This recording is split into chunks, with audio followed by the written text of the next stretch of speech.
Ce gros pour pas dire autre chose. Il ose parler de notre foi chrétienne. Espèce de gros guignol que t'es. Il n'y en a pas un qui pratique sa religion en France chez toi. Vous volez, vous pillez, vous violez. Et tu oses parler de notre foi à nous. Espèce de gros Vas-y, c'est bon, allez. Ici, on a affaire à un adorateur d'hommes sur qui j'avais fait une vidéo hier ou avant-hier concernant le passage de KFC en France en halal et qui nous faisait une crise parce que ceci passait halal et qu'en tant que chrétien, il ne pouvait pas manger ceci.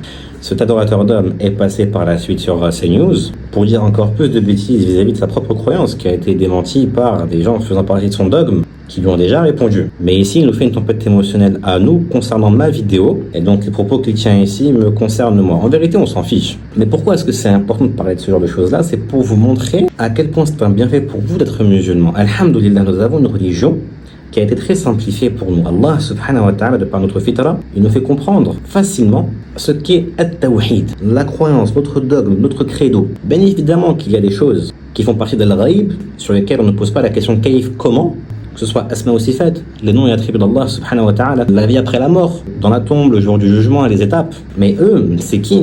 Ils ont tellement été rongés de l'intérieur qu'ils ne sont pas capables de défendre leur croyance ou d'être fermes dessus ou de la comprendre. Et lorsqu'on les met en face de leurs contradictions, comme ça a été le cas dans cette vidéo, eh bien ils nous font des tempêtes émotionnelles. Ils ne répondent pas avec logique, ils ne répondent pas avec argument, ils répondent avec des cas isolés de personnes et c'est de la pure islamophobie.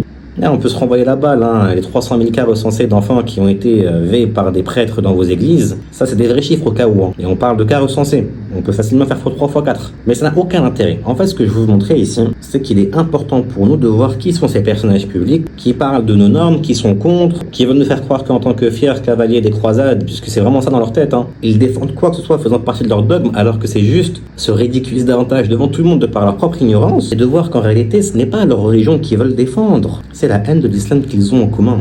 Mais ce n'est pas l'islam qui est responsable des 54% d'athées en France. Ce n'est pas non plus l'islam qui est responsable des fermetures de vos églises pour qu'elles deviennent des boîtes de nuit, parce qu'elles sont extrêmement peu fréquentées et que vous le vouliez ou non, oui, cette religion prend plus de place en Europe. Nous serons toujours partisans de rappeler à nos frères et sœurs qu'il est important de faire leur hijra, mais la réalité c'est que ça vous dérange de voir une communauté qui, malgré des manquements chez certains qu'il peut y avoir en terre de coffre, reste bien plus unie que la vôtre dans vos propres territoires. C'est sûr que c'est un peu dérangeant, donc c'est normal que les émotions elles reviennent derrière, que ça fait une tempête émotionnelle et qu'il n'y a pas de défense vis-à-vis de leur croyance de leur côté, parce qu'ils ne peuvent pas la défendre.